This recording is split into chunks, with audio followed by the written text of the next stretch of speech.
Today is finally the day, everybody. We are going to be checking out, reviewing the Andy Anderson skateboard deck that I have been using for half a year.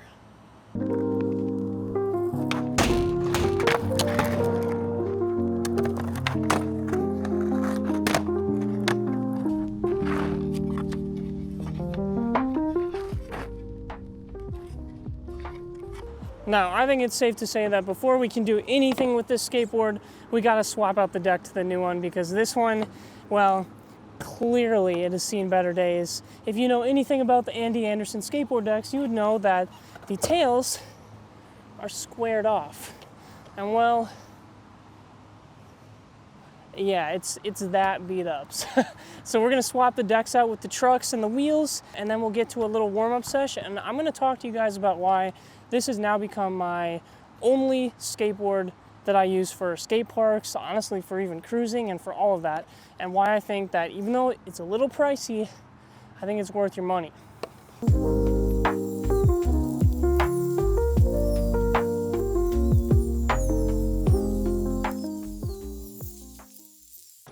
Okay, that took a really long time, but we finally got it. So the setup is complete.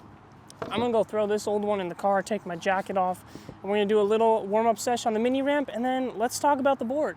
So this is a relatively new skate park that I recently discovered, and it has this absolutely massive mini ramp here, like just width-wise, it's really big.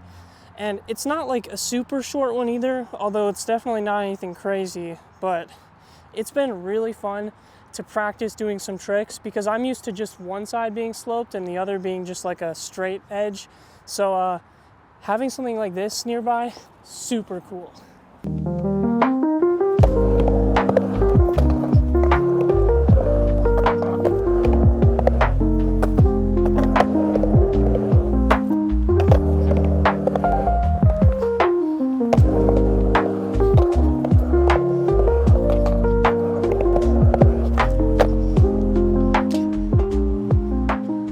Talk about my setup quick on this thing. So it's pretty much the same setup that you'll see Andy Anderson using in a lot of his videos. So that will be the Andy Anderson deck. This one is a model older than his newest release that just came out, but they're pretty similar overall. The only major difference is the color, and it doesn't have that special grip tape that he came out with. I also have some rails. I don't remember the exact brand, but I will link them in the description. I have his nanocubic special wheels. They're very interesting because the inside is flat and then the outside is curved. And then I have the mini logo trucks, which I've been really liking a lot. You can see here there's a bit of a curve on the truck part here, and that's actually intentional. They're not warped or anything. It's so that when you're on rails or doing lock-ins on manual pads and whatnot, it locks right in next to the wheel. So it's pretty much the same build that he has, minus the grip tape, probably different hardware too. Now, one thing you'll notice right off the bat is the shape of the board is quite unique. So it's pretty cool how he designed this actually. So if you take a look, the center is a little skinnier, and then it kind of flares out a little bit right around here by the wheels. So the inside part is about 8.3 inches wide, something around that. And then the outside is around 8.5, I believe. So it gives you the feel and the flicking ability of an 8.3 inch, but it gives you the width and the stability of an even wider board. So I think it's a really cool combination, and from my experience, it works really, really well at giving you that feel that is advertised. You will also notice down here, we have some really nice concave on the deck, and it flares a little bit right before the wheel well here, so when you're doing turns, that's no problem at all.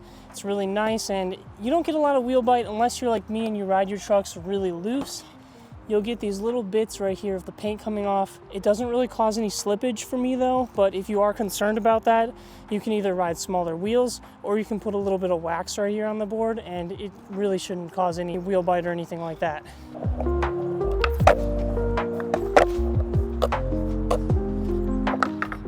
You guys hear that snap? I think it's been too long since I've gotten a new board, because wow, my old one was pretty waterlogged. I kind of fly out into some puddles occasionally.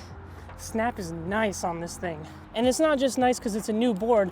This board actually has a very thin layer of a special sauce, they call it, which I'm pretty sure is just fiberglass, but it makes it extra strong and it makes it extra snappy. And if you want, you can check out the video that Skate IQ did with Andy Anderson talking about this board. He demos it by driving over the board with his car. The whole board flexes down and it doesn't break. So this thing is literally a skate it till you break it type of thing, and by breaking it, it's really just razor tail, chipped edges, stuff like that. So if you happen to skate really crappy boards, like I'm talking like just a tier above Walmart or God forbid Walmart boards, you'll know that if you try to do simple tricks like shove-its like this, a lot of the times you'll get problems where it'll try to shove it and it'll flip upside down. And you'll land like this, and it's like, what's going on? Why isn't the board working like that? Sometimes you'll also get this problem on boards with really heavy wheels or trucks because the weight is a little weird. This board doesn't have any of those problems. It's very nicely balanced. The way that it swivels when you spin it doing tricks, the way that it snaps, the way that it feels catching the board is all superb. And I especially really like these flared ends here because it kind of makes your feet feel like they're really locked in when you're doing stuff, especially doing like board slides, flipping the board like that or whatnot, or doing flip tricks like a heel flip. Close enough, we're gonna count it for this little talking session. But yeah, I really like the flaredness, and just flipping it around is really, really nice. It just feels like peak skateboard design.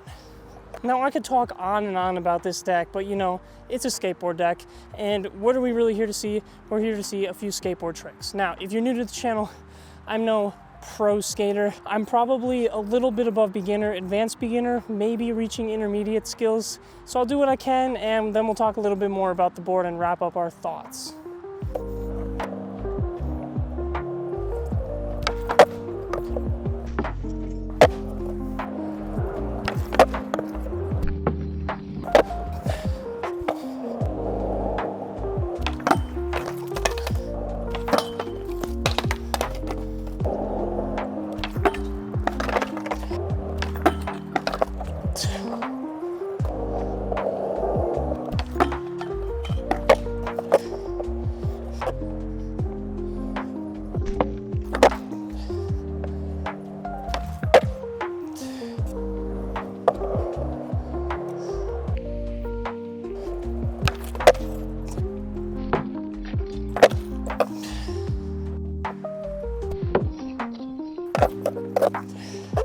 We'll count it for today. I'm still working on the kick flips.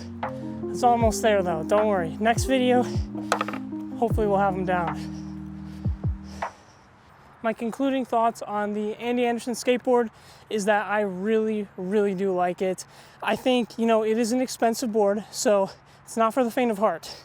But with the board, you're getting something that's pretty indestructible besides razor tail and chips at the tails. This thing's gonna last a while. I have put mine through a lot of abuse over 5 to 6 months.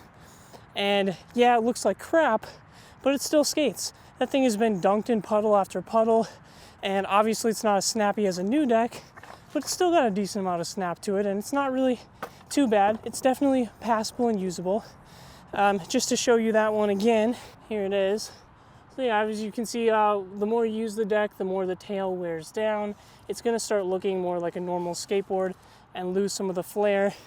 But that's just how it goes, you know? I will say though, when you do have the flair, you really do feel it, especially on doing things like board slides.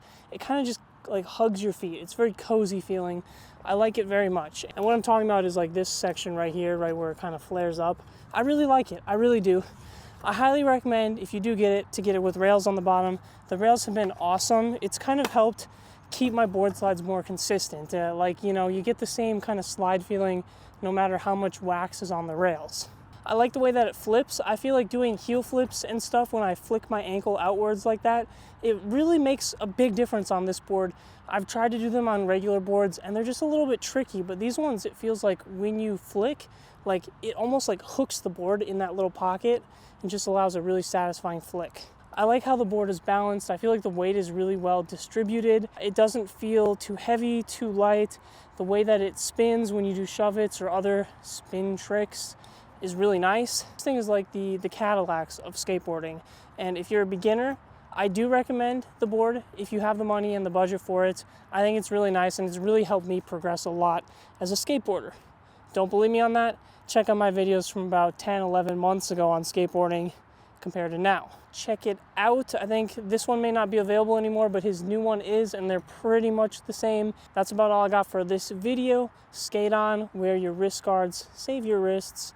See y'all in the next video. Peace.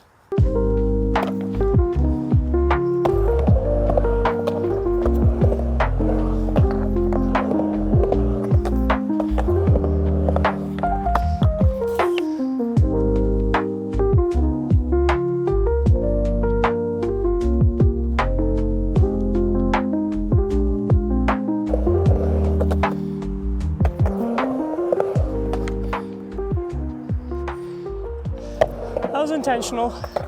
I promise. It's totally intentional.